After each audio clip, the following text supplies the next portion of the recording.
আশা করি পুরো গল্প শেষ না করা পর্যন্ত কেউ আজে বাজে কমেন্ট করবেন না।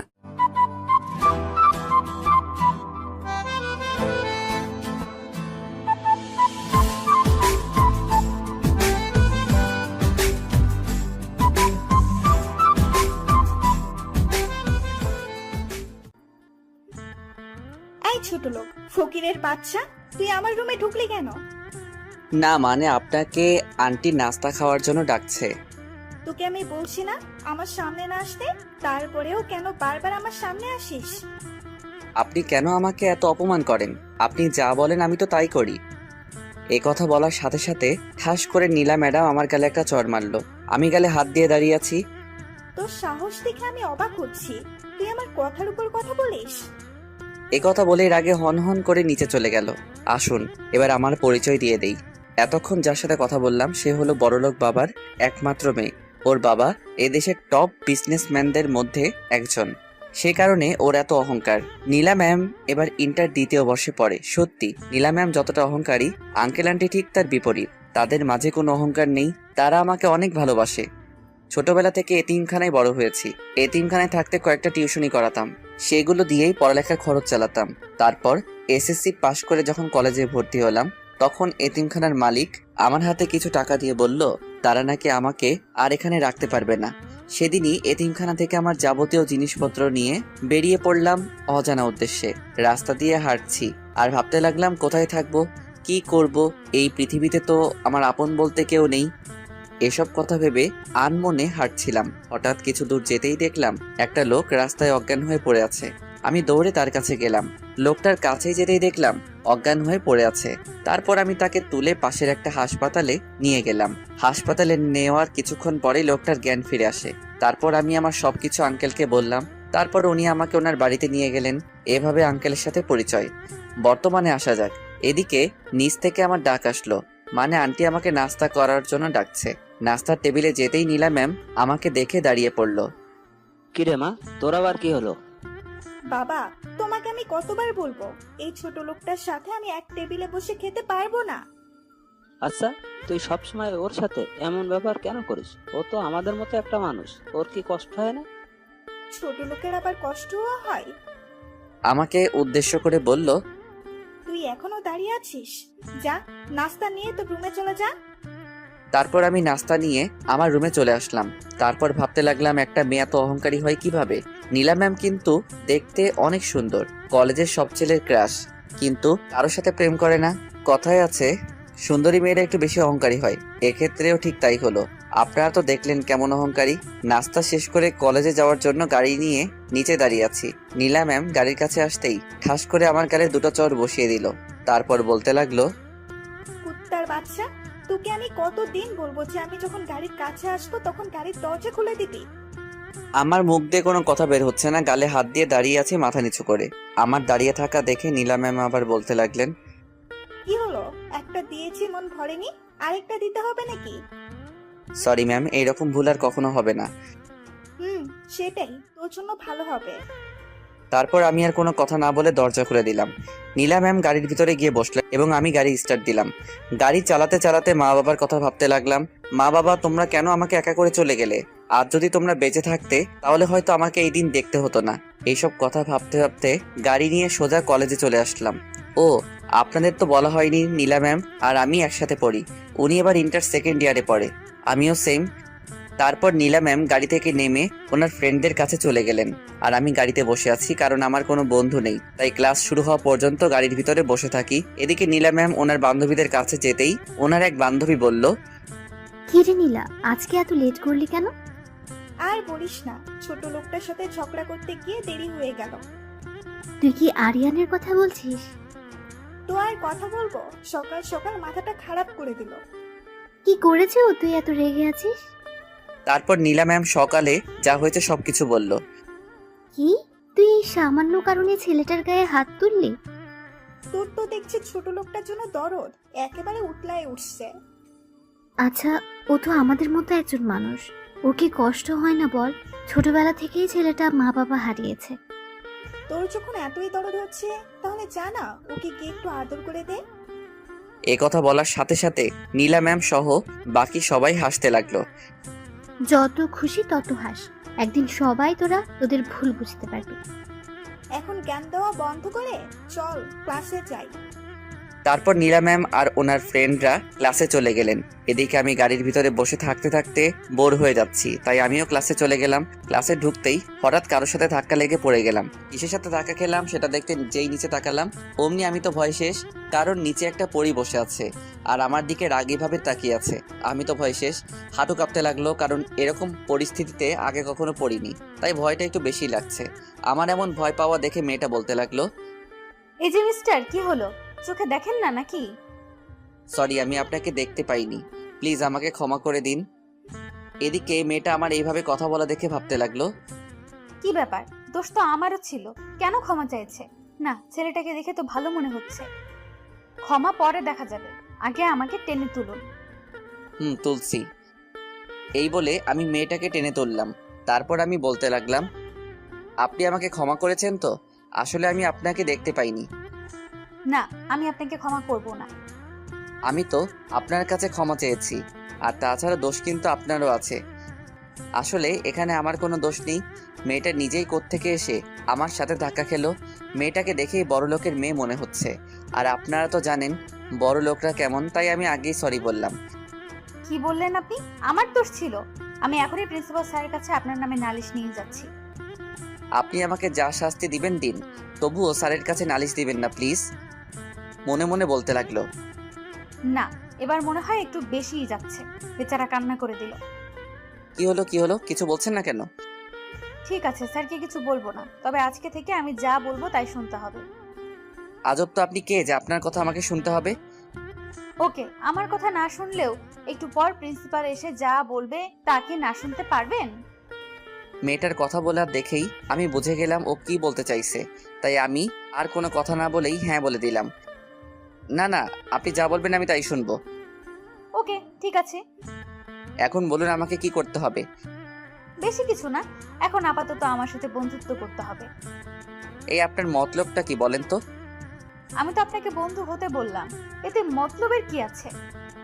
না মানে আমি মনে করছিলাম আপনি আমাকে শাস্তি দিবেন তাই, আর তাছাড়া এখন পর্যন্ত আমার সাথে কোনো ছেলেই বন্ধুত্ব করলো না, আর আপনি তো মেয়ে। কে আপনার সাথে বন্ধুত্ব করলো কি করলো না আমার তাতে কিছু যায় আসে না। এখন বলুন আমার সাথে বন্ধুত্ব করবেন কি না? আমি ভাবতে লাগলাম কলেজে আসলো তো সারাক্ষণ একাই থাকি, তার চেয়ে বরং এর সাথে বন্ধুত্ব করলে মন্দ হয় না। আচ্ছা ঠিক আছে, আমি রাজি। ওকে, তাহলে আজ থেকে আমরা একে অপরকে তুই করে বলবো। তারপর ওর সাথে পরিচয় হয়ে নিলাম। ওর নাম হচ্ছে তাবাসসুম তিশা। এখানে ওর নানু বাড়িতে থেকে লেখাপড়া। ওর বাবা একজন বড় ব্যবসায়ী। ওর সাথে পরিচয় হতে হতে ক্লাসে স্যার চলে আসলো। তারপর ও ওর জায়গায় চলে গেল আর আমি আমার জায়গায়। এভাবে প্রত্যেকটা ক্লাস শেষ করলাম। তারপর ক্লাস শেষ করে যেই বের হতে লাগলাম, অমনি পেছন থেকে কেউ একজন ডাকলো। সে আর কেউ নয়, নীলা ম্যাম। আমার কাছে এসে বলতে লাগলো, এই শোন, আমার জুতোগুলো ময়লা হয়ে গেছে, এক্ষুনি গিয়ে পালিশ করে নিয়ে আয় যা। এখন তো আপনি বাড়িতে যাবেন, তাহলে জুতা পালিশ করার কি দরকার? এ কথা বলার সাথে সাথে নীলা ম্যাম আমার গালে একটা ঠাস করে বসিয়ে দিলেন আর রেগে বলতে লাগলেন, তোর সাহস দেখে আমি অবাক হচ্ছি, তুই আমার কথার উপর কথা বলছিস। এই কথা বলে নীলা ম্যাম জুতাগুলো আমার গায়ের উপর ছুঁড়ে মারলেন। এই নে, তোর হাতে 5 মিনিট সময় আছে, এর মধ্যে তুই জুতোগুলো পালিশ করে নিয়ে আসবি। তারপর আমি আর কোনো কথা না বলে জুতাগুলো পালিশ করতে নিয়ে গেলাম। জুতা পালিশ করে যেই নীলা ম্যামের কাছে গেলাম, কলেজে গিয়ে দেখি নীলা ম্যাম কোথাও নেই, গাড়িটাও নেই। তার মানে উনি বাড়ি চলে গেছেন। এসব ভাবতে ভাবতে হঠাৎ আমার ফোনটা বেজে উঠলো। ফোনটা হাতে নিয়ে দেখি নীলা ম্যাম কল দিয়েছেন। তারপর কল রিসিভ করতেই উনি বলতে লাগলেন, ওই, তুই এখন কোথায় আছিস? ম্যাম আমি তো কলেজে, আপনি কোথায়? দেখতে পাচ্ছি না যে। শোন, আমি বাড়ি চলে আসছি, তুইও বাড়ি চলে আয়। তার মানে উনি এসব অপমান করার জন্য করলেন। এখন যদি আমি ওনার সাথে সাথে কথা কাটাকাটি করি তাহলে বাড়ি গেলে নিশ্চিত আমার কপালে দুঃখ আছে। তাই আমি একটু শান্তভাবে বললাম, আমি আসছি। তারপর কল কেটে দিলেন। আজ আমি এতিম বলে উনি আমার সাথে যা খুশি তাই করছেন। কেন, এতিমরা কি মানুষ না? আমাদের কি কষ্ট হয় না? এসব ভাবতে ভাবতে দু চোখ পানিতে ভরে গেল। হঠাৎই কেউ একজন আমার সামনে একটা টিস্যু ধরলো। আমি কোনো দিকে না তাকিয়ে টিস্যুটা হাতে নিয়ে চোখের পানিগুলো মুছলাম। চোখ মুছে যেই সামনে তাকাতেই দেখি তিশা দাঁড়িয়ে আছে। আমাকে বলতে লাগলো, কি জনাব, কান্না করছিলেন কেন? কই কান্না করছি, চোখে কি যেন একটা পড়লো। তুই কি ভেবেছিস আমি কিছু দেখিনি? দেখলে আবার জিজ্ঞেস করছিস কেন? আচ্ছা, ও কি তোর সাথে সবসময় এরকম ব্যবহার করে? সুযোগ পেলে অপমান করে, আজ তো দেখলি। ও তোর সাথে এমন করে তুই কিছু বলতে পারিস না? তুই আমার ব্যাপারে সব জানিস। ওরা যদি না থাকতো তাহলে আমার কি হতো? হয়তো রাস্তায় পড়ে মরে থাকতাম।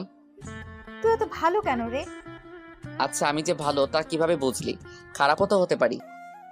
সকালে যেটা হলো সেটাতে তোর কোনো দোষ ছিল না, তারপরও তুই দোষ স্বীকার করলি। তখনই আমি বুঝে গেছি তুই কেমন।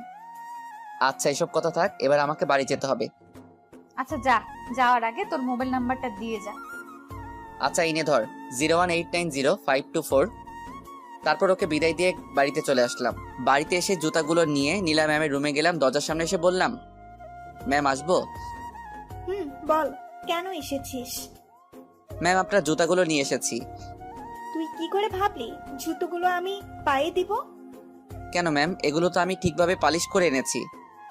চুপ, জুতোগুলোতে তোর মতো ছোট লোকের হাতের স্পর্শ লেগেছে। এখন এগুলো নিয়ে এখান থেকে চলে যা। আচ্ছা ম্যাম, একটা কথা বলবো। কি বলবি, তাড়াতাড়ি বল। আপনি আমাকে কেন এত অপমান করেন? আমি তো আপনার কোনো ক্ষতি করিনি। আপনি যা বলেন আমি তাই করি, তবু কেন এমন করেন? তোর এই প্রশ্নের উত্তর আমি দিতে পারবো না। শুধু এটা জেনে রাখ, তোকে দেখলেই আমার গা ঘিন ঘিন করে। আর কয়টা দিন আমাকে সহ্য করুন, তারপর চিরদিনের জন্য এই বাড়ি ছেড়ে চলে যাব। সেটাই তোর জন্য ভালো হবে। তারপর আমি আর কোনো কথা না বলে নিজের রুমে চলে আসলাম। তারপর ফ্রেশ হয়ে বিছানায় শুয়ে পড়লাম। হঠাৎই ফোনটা বেজে উঠলো। হাতে নিয়ে দেখি আননোন নাম্বার। এই কলটা না ধরে কেটে দিলাম। আমি আবার আননোন নাম্বার থেকে কল আসলে তেমন কথা বলি না, তাই কেটে দিলাম। এভাবে পরপর আরো দুবার কল দিল, দুবারই কেটে দিলাম। তৃতীয়বার কল আসায় চিন্তায় পড়ে গেলাম, কে হতে পারে যে আমাকে এতবার ফোন দিচ্ছে? না, দেখতে হবে। তারপর ফোনটা রিসিভ করলাম। রিসিভ করতে উপাস থেকে যা বলল, ওই কুত্তা হনুমান, নাকবোচা বানর, গন্ডার, শিয়াল, হাতি। এই ভদ্রভাবে কথা বলুন। আর এসব কি ভাষা ব্যবহার করছেন? চুপ কর কুত্তা। আপনি আবারও তুই তোকারি করছেন। আপনার পরিচয় দিন, না হলে আমি ফোন রাখছি। এই ফোন রাখবি না, আমি তিশা বলছি। ও তুই, আগে বলবি তো। চুপ কর কুত্তা। তোকে এতগুলো কল দিলাম, ধরিসনি কেন? সরি রে, আমি আসলে বুঝতে পারিনি এটা তুই ছিলি। হুম, এবার বল, কেন ফোন দিয়েছিস? এমনি তোর সাথে কথা বলতে ইচ্ছে করছিল তাই। এমনি কেউ ফোন দেয় নাকি? দরকার থাকলে বল। তোকে ফোন দিতে কি আবার কারণ লাগবে নাকি? অবশ্যই কারণ লাগবে। ও, বুঝতে পারছি। তার মানে তুই এখনো আমাকে বন্ধু ভাবতে পারিসনি। আরে না, আমি তোকে সেটা বলিনি। আমার যা বুঝার তা বুঝে গেছি। এই কথা বলে তিশা লাইন কেটে দিল। ওর সাথে এইভাবে কথা বলা ঠিক হয়নি। কালকে কলেজে গেলে সরি বলবো। তারপর ফোন রেখে ঘুমানোর চেষ্টা করলাম। বিকেলবেলা কারো ডাকে ঘুমটা ভাঙলো। তাকিয়ে দেখে আন্টি আমাকে ডাকছে। তারপর আমি উঠে বসলাম। আন্টি, কিছু বলবেন? তুই কি ঘুমাচ্ছিলি? না, ওই চোখটা একটু লেগেছিল। তাহলে তো আমি তোর ঘুমে ডিস্টার্ব করলাম। না আন্টি, বলুন কি লাগবে। তারপর উনি আমার হাতে একটা লম্বা বাজারের লিস্ট ধরিয়ে দিলেন বাজার করে আনার জন্য। মনে হয় আজকে বাড়িতে কেউ আসবে। আমি আন্টিকে জিজ্ঞেস করলাম, আন্টি আজকে কি বাসায় মেহমান আসবে? নীলা বলল ওর বান্ধবীরা আসবে। এখন যা, গিয়ে তাড়াতাড়ি বাজার করে আন। আচ্ছা।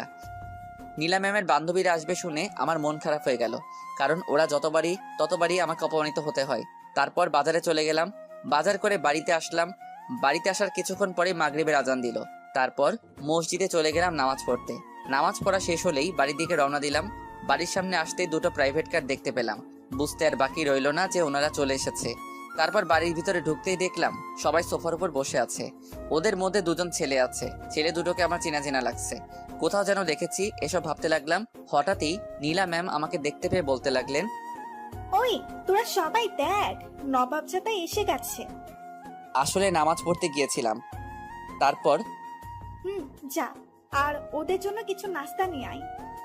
আচ্ছা ঠিক আছে, নিয়ে আসছি। তারপর আমি রান্নাঘরে গিয়ে ওদের জন্য নাস্তা নিয়ে আসলাম। তারপর সবাইকে নাস্তা দিতে লাগলাম।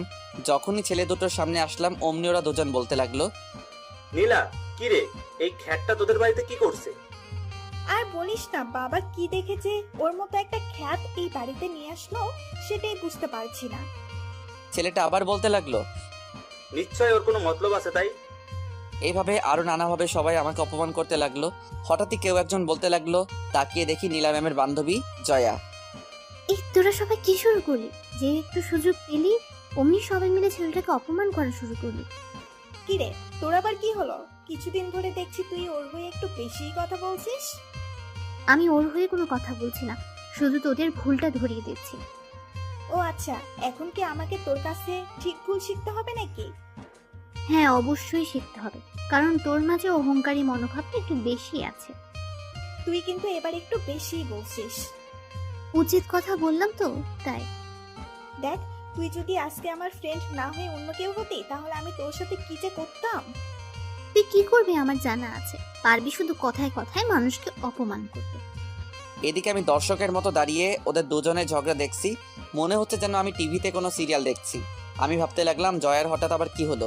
কিছুদিন আগেও তো আমাকে অপমান করার জন্য সারাক্ষণ আমার পিছনে পড়ে থাকতো, আর এখন সেই কিনা আমার হয়ে প্রতিবাদ করছে। এভাবে ঝগড়া করতে করতে এক পর্যায়ে জয়া বলল, তোর সাথে বন্ধুত্ব করে আমি অনেক বড় ভুল করে ফেলেছি। যে মানুষকে মানুষ মনে করে না, তার সাথে আবার কিসের বন্ধুত্ব? এই কথা বলে জয়া চলে গেল।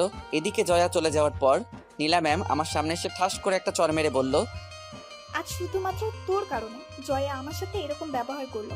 বল, তুই ওকে কি জাদু করেছিস?